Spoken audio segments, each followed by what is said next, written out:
When you take a look at Tesla vehicles, yes, driving a Tesla can save you money if you've got everything set up. So initial cost, it will be a lot of different costs, but before we get into that, let's talk about like how much you'll actually save on a monthly basis. Because when you're shopping on Model Ys or Model 3s, like you see right here, you'll see that the gas savings, they label it at $6,000. The good thing is you could untoggle this if you want to, and you can kind of customize it as well. And actually gives a pretty good job of how it actually calculates for you. But in case you wanted to do the math for you yourself, I'm going to show you the exact math on how that is actually put together. And of course, if you want to save even more money, don't forget to use a Tesla referral code just like the one down below in the description, so you can save an extra $500 to $1,000 off. And you can find the best deals that we have found also down below in the description, and you can check it out right there where we can see Model 3s and Model Ys $4,000 to $5,000 off. But shout out to Spotted Model for posting this.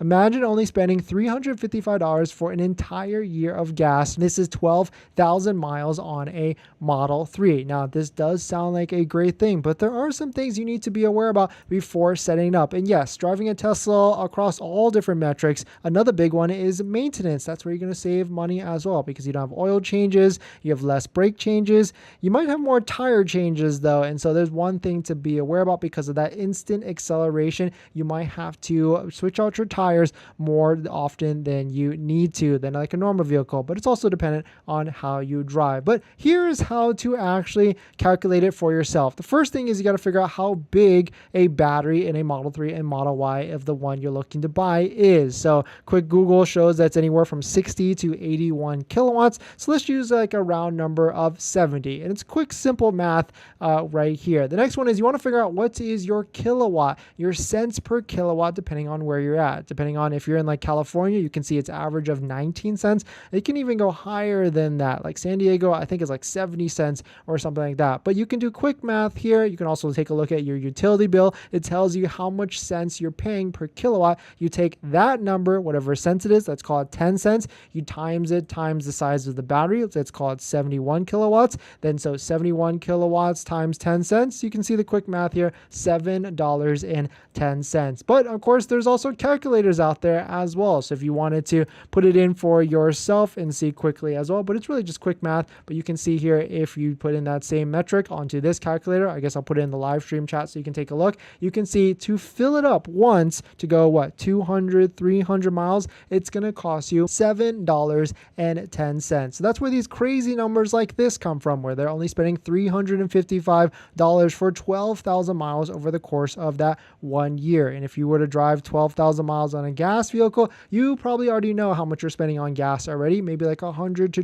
$200 a month. But before we get all excited, there's one other big cost to charging at your house that you have to figure out, and that is installing a level 2 charger. And if you're looking for an installer in the Southern California area, definitely hit up Smart Plug EV. Our friend Mario runs the company, and he is a Tesla authorized installer. So you want to make sure you go with a good installer that's at least Tesla authorized. And if you were looking for a deal, hit him up and ask for the dentist deal. Here's a phone number right here on the page, and he's done multiple chargers at our places. And if you don't believe me, just check out his reviews. But installing a charger, just the charger itself, is going to cost you $500, give or take. So you want to be cognizant of that depending on where you're at, because you can see the Tesla wall chargers $420. If you go universal, which I would recommend, that's $550. You can see the cost kind of get up there. You could go cheap with like a generic level 2 one, but I would say I've done that and I'm not sure I would recommend it again. I would just go with a Tesla version. But right off the bat, $500 for the installation of that, or just $500 just for the unit. And it's going to cost anywhere for another $500 to maybe even $1,500, depending on how far your wall unit is going to be from your box, and also if you need to upgrade your box as well. And we're demoing a product right now called Dock Charge that is going to be interesting. If you can't install a level 2 or it's too expensive, Dock Charge is going to be an interesting one that might fit into that as well. But certainly you're going to pay at minimum $1,000 to get a level 2 charger installed at your house. You could go plus or minus a couple hundred, maybe even cheaper, but still, it's still going to cost you around $1,000. So if you are doing quick math, you'll start to realize that's going to eat into a couple years of your savings right off the bat. So yes, $6,000 gas savings sounds great, but more than realistic, it's going to be $3,000 to $4,000 in that first year, maybe even less, depending on how much you have to spend to install a charger at your house. So just want to run that quick math through you just so you're aware of it, just so you know about it.